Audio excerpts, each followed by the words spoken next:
there. My name is Ann Babson. I'm the professor of your class. I want to welcome you to English 232 online. We're going to be studying a survey of American literature from the very earliest origins of literature on this continent to more contemporary works. And one of the questions that this class explores is how the ideas that make America, America, for after all, unlike a country like Germany, which has existed for thousands of years because of shared territory and shared ethnic identity for most of its inhabitants, the United States of America began as a truly revolutionary idea, unlike other nations. And it departs not only from European political traditions, but ultimately, although it keeps English as its primary language, it departs from European traditions over time and invents something entirely new that corresponds to the kinds of ideas that founds it. We have different kinds of heroes in American literature. We have different kinds of ideas expressed in American literature. And so at the same time that we're studying what constitutes American literature, one of the subjects we are getting close to discussing throughout the semester is, what does America mean? What is America for? What is it? What does it exist for? These are by no means ideas about which there is a unanimous opinion. And indeed, our authors are often at loggerheads with either each other or other people within the society who may not see things the way they are because, like all artists, they try to be forward-thinking.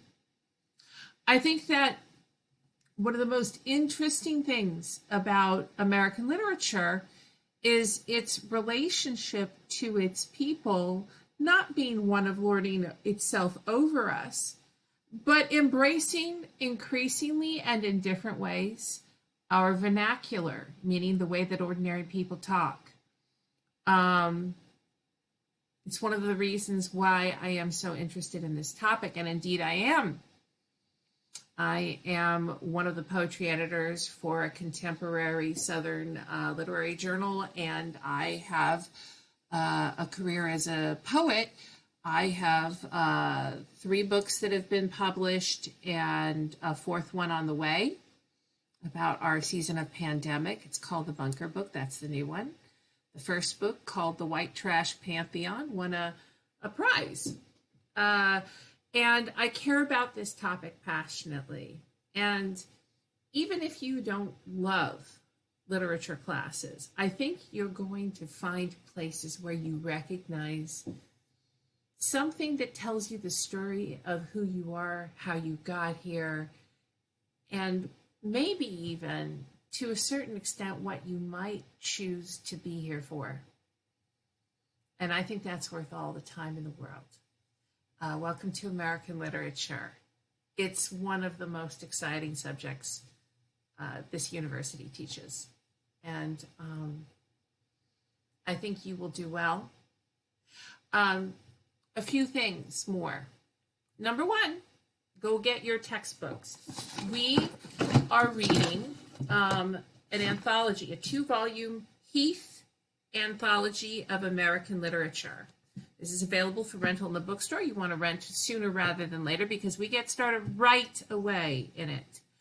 The other thing that I would tell you is that because we're an online-only class, a lot of the COVID policies that each class has around here, we don't really need to worry about so much. The only thing that would change is that during a semester where I had online-only students, they could still come see me for physical office hours, and this semester I don't have physical office hours. I have Google Meet office hours, and if you just saw something poke up, that was my dog's tail. He's about to go bark at the UPS guy. But so in any case, I look forward to teaching you this class. I think it's well worth your time. Get yourself the Heath Anthology. Read the syllabus, which is on this tab in Moodle. There are lots of videos every week. I think you will enjoy this. Thanks a lot. Bye-bye.